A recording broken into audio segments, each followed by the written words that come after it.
Welcome to the Law Firm Growth Podcast, where we share the latest tips, tactics, and strategies for scaling your practice from the top experts in the world of growing law firms.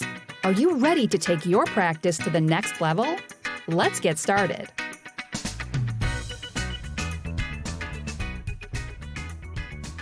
Hey everybody, welcome back to the Law Firm Growth Podcast. I'm your host as always, Jan Roos, and I am here with a very exciting guest in Valerie Fenchel. So Val runs her firm practicing family law out of the San Francisco Bay Area, and she ended up coming on our radar for pacing extremely high in the Law Firm 500 with an astounding 303% growth over the last 3 years. Super impressive, Val.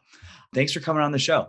Thanks. I'm happy to be here. Okay, awesome. So we're doing a little bit of the pre-chat, and I kind of like to just kind of hop right into it as far as thing two. You mentioned that growing the team was a huge factor to your success. So I wanted to ask you more specifically, can you think of a single, like a key breakthrough moment where things ended up changing and how you guys looked at building the team over at your firm?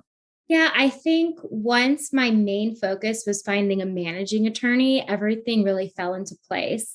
I think when I started my firm, my ego was in it, like a lot of law firm owners, and I knew I was a really exceptional family law attorney and I wanted to handle the cases a certain way. But I think the moment I discovered that if I kind of released the reins and released control and put my ego aside and practice doing that every hour, that actually it would be better, not just for my personal mindset and stress, but also for the growth of the firm and for our ability to really serve clients the best. Okay, awesome. And then the other thing too is that you mentioned that was really big in terms of like your marketing moving forward. I want to stick a pin in that and come back to it. But I realized that I basically railroaded myself into asking the question I should have asked first, which is how to get there. I just want to preface by saying the step that you took in terms of hiring and managing an attorney, I know there's so many people listening to this podcast right now that would dream to be in the position where they could have somebody that was handling that kind of stuff. But I'm sure there was maybe one or two steps you had to take before you're at the point of making that hire. So let's actually bring it back to the beginning. Let's talk about how you ended up starting the firm and how it ended up growing before that point. Yeah, I was a family law attorney for several different firms. I was frustrated because as much as I loved my boss at the time, I was frustrated because I was unable to take any vacations or time off. And also I had all these trials I was handling at the same time. And I didn't feel like I had sufficient support to really do my best work on these trials. And I'm an empath. I get really emotionally connected to people when I'm helping them. And it was just destroying me. So I ended up hiring contract attorneys through Craigslist and paying them while at my firm just to have help because I wanted to do like a really good job on these trials. I wanted to kill it for these people that I really cared about. And that just kind of opened my eyes to the fact that I couldn't really handle these cases the way I wanted as much as I loved my boss inside the firm. And I was never going to have freedom over my life to go on a vacation. I remember I went on a vacation and I was in Australia in the internet room trying to get internet to make sure the notice of appeal was filed in time. So I was really worried no one was going to do that for me. And that level of stress makes it impossible to do well in any other part of your life, So that's kind of why I went off on my own. And it was hard because I still love my old boss so much. So it was a hard thing to do. But the moment I did, she was fully supportive and I was able to kind of create a business exactly the way I wanted it, which I've been thinking about for years, So it was just it all kind of came naturally once I was kind of there and able to start it. Yeah, that's super interesting. I gotta say too, that's the first time I've heard anything like that, to be honest. But I guess you started off with a leg up that not only a lot of other people have. And then you started basically with contract help on day one, right? Yeah, I ended up, so the contract help I was using when I was at my old firm was like very seasoned attorneys just to get there. Because I wanted to kind of kick things around with them about like their thoughts on how, case strategy and stuff. But I also hired a little intern to help me like drive me to court and like carry my stuff just because when you're so stressed, and I'm a terrible driver. So like that didn't help either. So just like having that extra help. Yeah, I guess that was nice too. And just going through like exhibits and documents and helping me organize things. I guess I vehemently believe that you can't do a trial by yourself. You need a team of highly competent, committed people. And I think that's the only way to kind of do it right for the client and your own peace of mind. Yeah. And just to take a quick pause, how long before today was that? I was trying to remember for the podcast. I don't want to give them a date. I think it was in 2017. I think it was like 5 years ago. Okay. I got to say, because that's fantastic. And one of the things that, and this is the thing too, we speak to people kind of at all levels of the journey too. And what I find really, really interesting about this story is that you ended up skipping two super like crazy trenches that people get stuck in for a super, super long time. And it actually illustrates one of the things that I like to talk about on the podcast all the time, which is that you have to have high quality help. Like the motivation that ultimately got you to leave the firm was the quality of the work you're able to put forward. So being able to step up there in day one is a fantastic, I think honestly, like speak to the timeline being 5 years instead of 50 years, which a lot of people take to get to the same point. But also, it kind of illustrates like the level at which people should start doing this, because like a super common thing that we see all the time is like people go out and they strike on their solo on their own, true solo. They end up taking a couple like cases that they probably shouldn't to make the bills if things end up getting slowing. They're hiring cheap help. They're hiring newbies. They're hiring paralegals and gradually ramping their way up to the point where they can hire experienced counsel. And then by the time they've hired experienced counsel, which is where you were at on day one, 10, 15 years and, a lot of stress has happened, right? So you're able to kind of shortcut that. But, I think that's brilliant too. Like as far as kind of the operation side, it seems like you almost had that, like you kind of skipped to like step 4 or 5 on day one. But as far as getting clients during that stage, like how are you able to kind of get that initial, momentum going as far as the clients that you're bringing into the practice? Yeah, I guess I've always been a big fan of Shark Tank. I just love it. And so I always thought about what business I would create as if I was like a Shark Tank founder, even though a law firm founder really isn't as cool. But that's kind of just how I thought about things. Like what kind of marketing, what kind of feeling do I want people to have when they think about my firm? And I thought of myself from the beginning as a business owner instead of a lawyer. I wasn't hanging up my shingle, right? Yeah. I was starting my little empire. So I think just by having that mindset and speaking about your firm in that way and having those thoughts in your brain, it changes how people perceive you and it changes how clients are going to perceive you. Having that confidence and inner calm, I think it sounds kind of, I don't know, maybe weird, but I think that's a huge change from the way a lot of people start their law firms, just the way they talk about it. But yeah, so I guess talking about it like it was a law firm, it wasn't just the shop of Valerie Fenchel. I think that really helped add credibility and helped bring in referrals. Also, I'm a people person more than anything else. So I think having those really close connections to the clients I already had made it, in family law, of course, they're going to come with you because you're their trusted advisor, you're very close in family law. So, but it actually wasn't very hard to continue to bring in new business and generate that for the firm. I think just, having a social media presence and just anything my firm did was a milestone that I'd announced to my community and my network. Like, it's not Val didn't do this little thing, Fenchel Family Law did this, right? It's like a different vibe and it creates more interest. And I think when you're when you're founding a business, you'll be surprised about how many people want to cheer you on and be there for you. It's like something exciting for people in your community and your network to kind of be a part of. And I don't think people realize that, Yeah, 100%. Like I also think too, just like, going back to the motivations of why you ended up leaving the firm in the first place too. It's just like, you probably had a lot of people in corner just because of how much you cared. And like, it's kind of, weird to say that that's something that's an advantage because you'd think everyone would care as much as you do. But, it is kind of rare these days, to be honest. And like, I also have to say, I'm going to have a really hard time placing this quote, but I think somebody ended up saying, there's a difference between people who start this off as lawyers and people who start this off as business owners that provide legal services as their product. And another huge thing that he ended up doing, and like, probably just like, God, I remember back in the day when I was doing BNI in Manhattan, like the one-man shops, they were just, begging for, it's just begging for little scraps and just like, not being able to position that also probably attracted a lot of the right people for you as well. I want to transition a little bit too, because you live in San Francisco, which is a very interesting and diverse place. Did you ever end up focusing on a particular group or niche or anything to build your client base? At the beginning, when I first started my firm, I thought, oh, I'm going to be all about representing women, like women's empowerment, me too. But then I realized I love working with men. They're so much easier. I ended up being all about fathers' rights. There's something about like this caring dad that wants to have a relationship with his kids that just really, I don't know, it just gets me. So that's kind of how we started.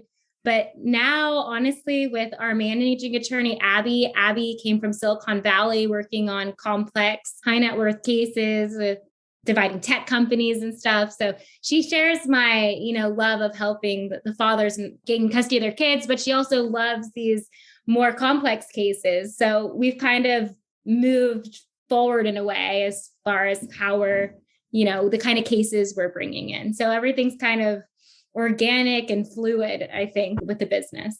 Yeah, gotcha. Because it's interesting too, like if I'm hearing that correctly, basically the niche was something that was important at the beginning, but as you ended up getting more critical mass, it became less important because the brand itself was larger, right? I mean, I don't really honestly think there's a rule. I just think it's knowing what you like. I guess I don't think there's one way to have a successful law firm. I think for me, the biggest change for me was just trusting my gut and going off of what I felt like was right for me. Because if you're the head of your business, if something's not jiving with you right, it's going to suck. Yeah. Whether someone else is succeeding doing it or not, it has to feel good for you personally, right? Yeah. Yeah. And I was going to say of things to kind of optimize, the other factors around like being able to be passionate about the type of work you're doing and being able to do a good job, which seems kind of like a common theme with you is there's a lot worse, there are a lot worse ways to kind of choose what to like follow your heart on. Okay. So let's take it back to basically, all right, we've gotten this kind of like the first stage too. So it's you, we got a couple senior counsel, you got your paralegal. What else kind of had to happen before you got to the point you're hiring the managing attorney? Yeah. So I think the first attorney I hired was a junior associate that I trained myself, like day to day, like how to be client facing and the way you write your email and making it more simple. Like I don't like the lawyer way of doing things. I like the more personal, simple way of communicating and like teaching her that kind of stuff and teaching her how to do trials and just having that kind of stamp, on how things are done. And I think that helped me to trust another attorney to carry out my vision for me without having my hands in it all the time. Right. And that was an important step for me. But over time, I had hired, different attorneys and seen their strengths and weaknesses. And I still felt like I had to be reviewing a lot of the work that was done because I didn't have that high level of trust where I could be in Hawaii and know that everything was being handled better than I would do it. And so I think I think for me, it's been the more steps I take outside of the business, the better the business does. So it was just realizing I had to find that really rock star person. And it's so hard to hire someone like that, especially with COVID. But I had an opposing counsel that I was just enamored by. And so I had to like really try. And I felt like Charlotte in Sex and the City, which you probably don't watch, but like not. I did watch Sex and the City actually. Like trying to get converted to Judaism, like getting turned away. Like I was like trying to get Abby to want to work for me, but she was busy. But eventually, eventually she came. And I think like once you find really high quality people, it's not just getting that person. It's like any kind of relationship, right? You have to water it and make sure that person's happy and feels empowered. So, I mean, it's really funny for Valentine's Day, I meant to send Abby rosé, but my assistant sent her roses. Oh. And so I think Abby thought I had a crush on her. So I had to clarify that today when I found out. So, but I think it's doing like, I don't know. I try to be as thoughtful as possible to make the people that work for me feel appreciated because it's a huge deal to get good people and it's really hard to do. It's not easy to find them. Well, let's definitely drill down on that because that's also, a lot of firsts in this podcast so far, Valerie. Like, I don't think I've ever heard of somebody hiring a managing partner out of their opposing counsel. But I mean, it's something I've heard before. It's like, the best people aren't sitting around waiting for their next job. They're at work, and, you ended up finding her. And maybe this, I was going to use this word before, but maybe it's even more appropriate. How long did the courtship end up lasting as far as bringing her over to your side? Really? Year. Yeah.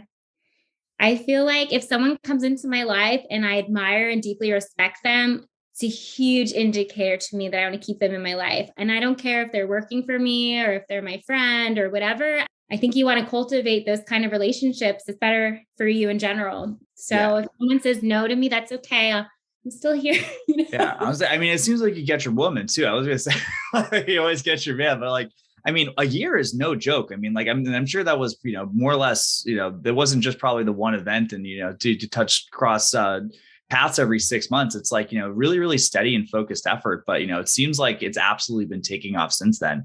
Let me ask you this, though. Did anyone feel like they could have filled the role before you ended up meeting Abby? Or was that just kind of like a kismet, right place, right time there? Do you have any missteps before you ended up finding or getting that good feeling about her? Totally. The first attorney I hired was an incredible attorney, and she would have been an incredible managing attorney. I think she wanted to work at a firm because we're still friends, I still talk to her all the time, but where she felt like there was more I think she called it equity. Like she wanted the owner of the firm to be in the trenches with her working the cases. And that's just not where I saw myself heading. So she wanted, and now I think she's working for the government, which is awesome. That's awesome for her. But, I think it has to be a right fit. I can't just want the person to work for me. I have to be the right fit for them too, and right now we're actually looking to hire a second senior level attorney. So it's the same process. And I just think you have to be really patient. But at the same time, obviously there were times before I found the right fit where I really wanted the help. And I have found awesome people. They may not be a managing attorney, but we have this incredible of counsel, Bob, who's he's our of counsel, and he does a ton of work for us and he's brilliant. He's not our managing attorney because he doesn't live locally, but oh my gosh, he's like the wind beneath our wings. He does so much for our firm. So I think to me, it's just finding the right people and then figuring out where to put them in order to make it the best experience for our clients and for all of us, working at the firm too.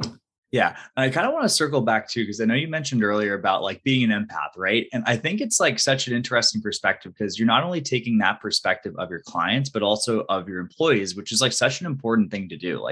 At the end of the day, I think the best working relationships, it's just you're not it's the difference between managing and leadership, right? It's doing something because I told you to versus doing something because it's truly aligned with what you want to do and what's best for you and us at the same time, right?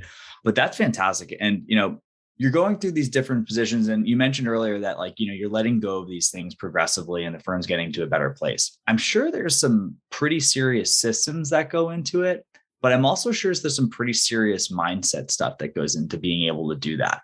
And I'm actually kind of interested in both. But when that comes to mind, what do you think was harder to let go? Was it was it a mental thing or mindset stuff, or was getting the systems in place to make sure that these people could really spread their wings? I think it's mindset. I think a lot of solo practitioners want to grow their firm and they think, oh, if I pay for this coaching to learn how to build my systems out, I'll have a successful law firm. And maybe that's true.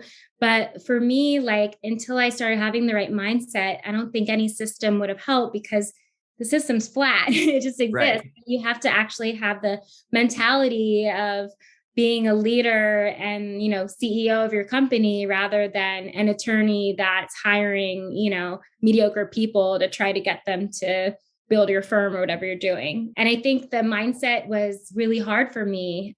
When I started my firm, I was engaged to somebody and I was really unhappy and I was super stressed out and I was trying to make that relationship work at the same time as trying to learn how to be a boss. Oh, geez. Yeah. Books about getting myself out of the practitioner chair or whatever, but it was really hard. And I think by having a tough time at home, it made me really make my law firm super efficient to manage stress at my company. And when I called off my wedding, my first year practicing in my own business, it was crazy for my brain and for my sense of self. But I think it taught me so much about, what to prioritize in my life, and also let me reevaluate kind of how I wanted to show up and who I wanted to be. And I just think it was a blessing because it let me kind of start a new chapter as far as how I wanted my firm to operate, and kind of without any judgment, right? Because I'd already judged myself so hard. Yeah. It was kind of cool. But I think without having that sort of painful thing happen in your life, maybe it's harder to like rip off the Band-Aid and just decide you're gonna, have this different role. I think it's so amazing too. And like, I just like picking this out. You framed the difficult engagement as a positive, which is so fascinating to me, because it's like, basically, it did force you to be efficient. And there's so many people that would take that as an excuse. I mean, again, launching a firm in your first year and going through all that stuff, like, bravo, that's like a lot to go through. But, once you ended up clearing that block, so to speak, of the stuff that's going in your personal life, it was like you were able to take that efficiency, and it was just like, it was like driving a car that you already gotten the miles per gallon super high on. Like, how fast were you able to go after that? To be honest with you, like I struggled because I felt like I should want to grow like a $5 million firm, because the first year my firm had generated $1 million and that was such a big deal. Mm-hmm. But when I realized we generated 7 figures, it was kind of this weird moment where I was like, but I'm not happy. So what am I doing? I fought that urge to try to continue to build out systems and hire people and have this bigger company. And instead I kind of took a break, and I went on dates. I had fun. Yeah. I went on vacation, and like my firm still grew, but it wasn't as exponential. But I think it's how I really found balance. And I figured out how to design my firm in a way that would make me happy, because making more money, I mean, yeah, it sounds cool and stuff. And I'm sure, I don't know, we all want more, I guess. But at the end of the day, I think it's having that balance. Like I manage everybody through Slack. Everything's on the cloud. We have calendaring systems where right now I'm working 10 hours max a week, probably less. And I think that is like the biggest win of anything else. Like I'm pregnant, I'm due in 2 months. Like to know that I can like be there for my daughter and not have to worry and not have that stress, I think is more valuable to me than like any amount of money or award, I could get for having grown my firm faster or larger. Yeah, it's interesting too, because I feel like a lot of people who aren't at the 7-figure level kind of like fetishize it a bunch. And like past that point too, it's just like, money's kind of just it's probably the easiest scoreboard. So I think so many people like default to it, but like, it's so refreshing to hear that it's just, I'm sure like, how do you think about money these days as far as the revenue in the firm? Is it something you even think about on a day-to-day basis? I think about it because I want to make sure we're generating enough to make our Rockstar team happy. That's like my main goal in life. Yeah. So like we need to have enough work for everyone. And I want to make sure everyone can, because everyone has a bonus structure every month where if they bill a certain amount, they get a big fat bonus. And I always want to have enough work so that they get those bonuses. So that's kind of where my head's at all the time, making sure everyone's happy and like satisfied with what's coming in and that kind of thing. Well, I mean, it's really interesting too. And like, I think it's no coincidence you have such a self-motivated team, because it's like you've created a structure in place where it's like they really can work harder for themselves. It also happens to benefit everyone else. But like, that's kind of the secret sauce. It's funny when you see people that are trying to set up culture in different ways. And it's like, oh yeah, like I want an automated life for me. And I want to make sure that I'm having like all the different money for me. But you guys, it's hourly plus you're getting docked and clawbacks if you don't hit these targets. It's like, no, it's like kind of like having the same standards for everyone is such an important thing. I had another question too. So if you're down to 10 hours per week, I know there's probably a very purposeful answer for this. What have you decided to keep on your plate? So I got a little bored when I got pregnant at first. And I was like, you don't know this, but at least for me, when I got pregnant, it was like a lot of wheels turning, questioning everything I was doing. I think it's the hormones probably. But so I talked to our managing attorney and I was like, I want to start doing consults again. I want to feel connected. And she was like, no, Val. She's like, it's too disjointed. Like, I'll continue to handle them. And I was like, that's fair. I respect you. So I wanted to fill more time. So I actually started a coaching business. So I love coaching attorneys on not how to become 7-figure law firms, but if they want to, fine, but more on how to like build their law firm to support the life they want. I think like a lot of, especially women, but I guess men too, feel so bogged down and stressed with being a lawyer that they can't really enjoy their life. And I think it is a mindset thing. And I guess it's a system thing too. So that's kind of my passion project. But when I'm in the firm, I still run our weekly meetings. We just had one this morning. We go through every case and we make sure everyone's been delegated enough work. And then if clients ever complain about anything, I want to be the one to handle it for our team. I don't want them to have to deal with that, so I kind of put out fires as I need to, so they feel like supported, that kind of thing. Okay. That's really interesting. I definitely, huge respect to you too, because I know I would definitely never drop down to doing I'm not necessarily drop down, but step up, let's say, to dealing with the client complaints too. But I mean, it's awesome that you do that. And like, it's kind of interesting too. Like whenever I ask that question to people that have kind of like reached the top, so to speak, it's interesting to see because I've never gotten the same answer on that twice. And it really does kind of like, speak to like what's left over after you've gotten everything that's not necessarily in like what you consider your zone of genius, like out of there, which is really cool. I wanted to switch gears a little bit because I mean, I can tell that you put a lot of thought and research into this. What are like your favorite, if you got any like, books or thinkers or speakers or anything that's kind of like help you form, how you think about work and life and all those different things? Like, what would you say are like the biggest influences for you? Yeah. So there's this book and it's called The Empowerment Dynamic. I think it's called The Book of Ted or The Power of Ted. And I just got obsessed with it. And it really created this mindset of abundance for me. And I loved it so much that I used to send it to all of our clients after their initial consult with this little note from me. But people getting divorced, sometimes they don't want a book delivered to their house. And so it was like a little pushy. But when we used to do in-person meetings, then it was like really sweet. I'd give them this book. But I love it. And anytime I've had any sort of hard time, because whether I've had a hard time personally or professionally, it always affects my business because I'm the one your business is like a mirror, right? For like whatever you're going through.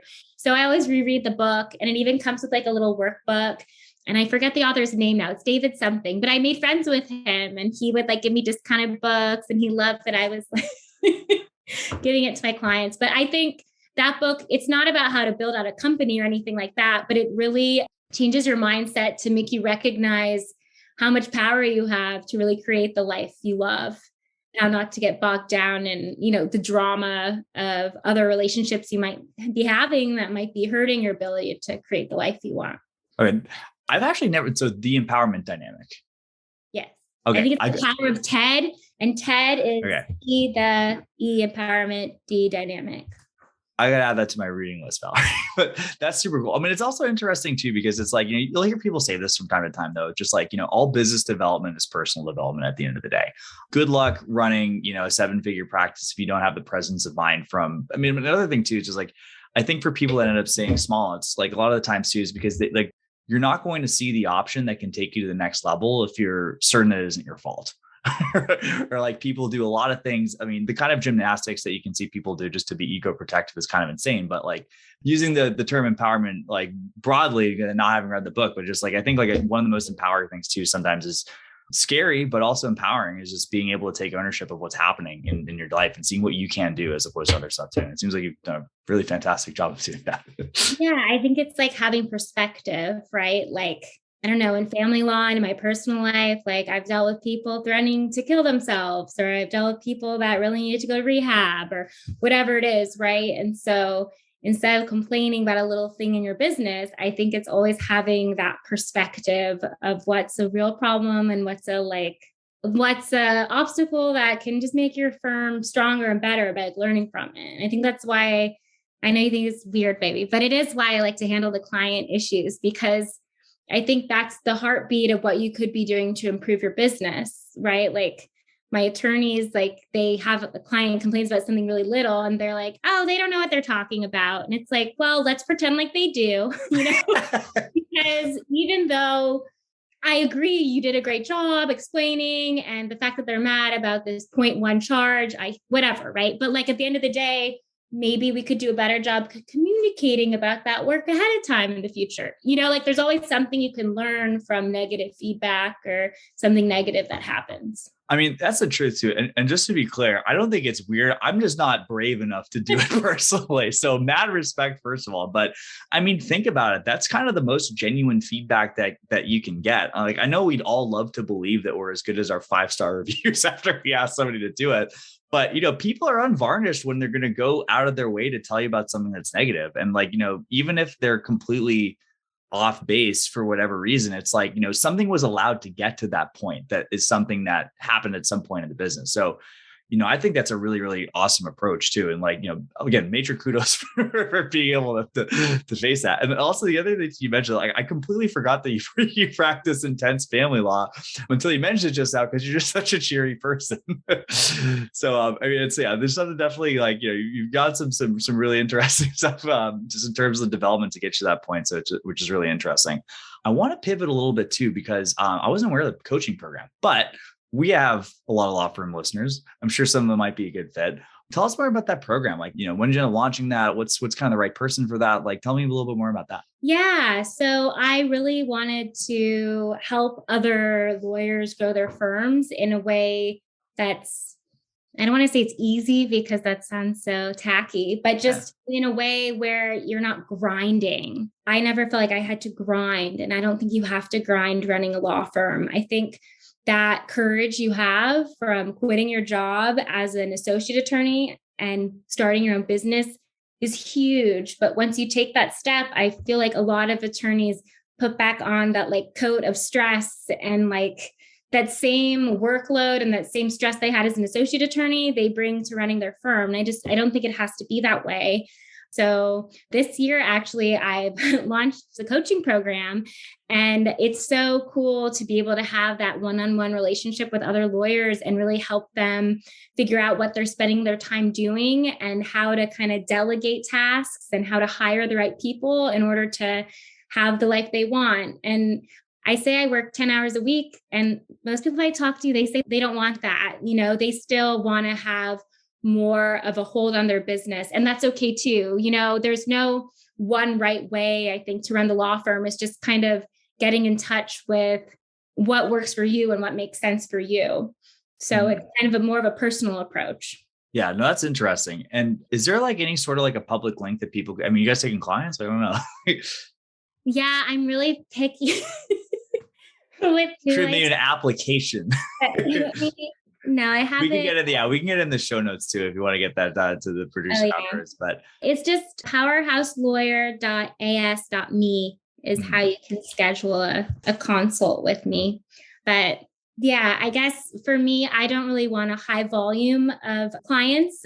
So I've been pretty particular about who I work with, just because I want to work with people that are really motivated to build their company in the way they want. It takes a lot of work on the attorney's end. It's not something that you can spend money on and just have happen. I think like you were saying, like elevating your mindset, it takes this commitment. And I think some people are at the place where they're ready for it and some aren't. But I love providing that value to people just because it's made such a huge difference, in my own life, from being unable to get up for air to suddenly, having this free space in my brain to, find the right romantic relationship and like figure out what I like to do for fun.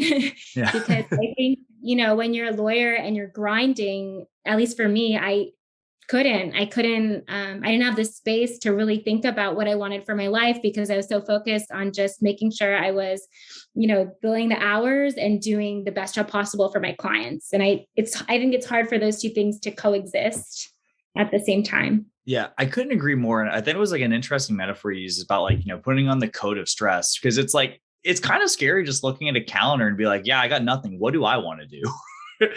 And it's always easy just to drop it in the emails and just figure out just like whatever. And then it's just kind of a default. Like, some people wait until they retire to figure out what they want to do. And some people don't make it, unfortunately. So it's just like, we we all have one life to live. I think it's kind of important to like look at the stuff a little bit earlier. Getting a puppy helped at the beginning, you know? Yeah, that's all I gotta say. At least at one point, you have one less task to do. At least do that. That's kind of a good training wheels, maybe. But no, that's awesome, Valerie. And then okay, so want to close out with one question, which is, what is the biggest piece of advice that you would give to yourself the day that you started your law firm? What didn't you know then that you know now? I think to listen to my gut.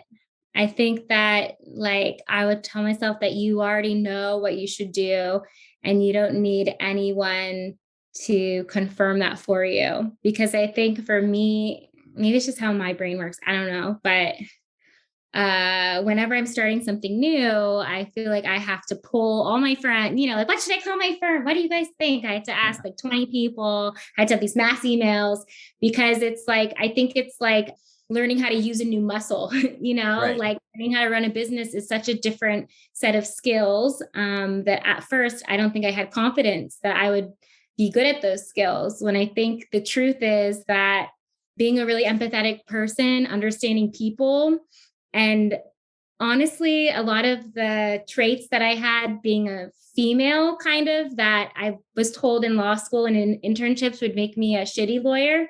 I think that those were a lot of the things that really helped me run a successful business. So I just think it's so easy sometimes to listen to negative feedback from others.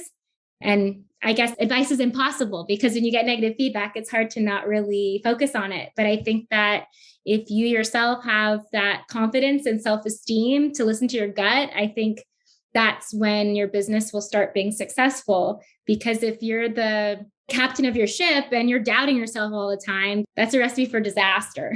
Yeah, 100%. So you don't need to ask for permission. People are probably more powerful than they think. Totally. Yeah. Okay, awesome.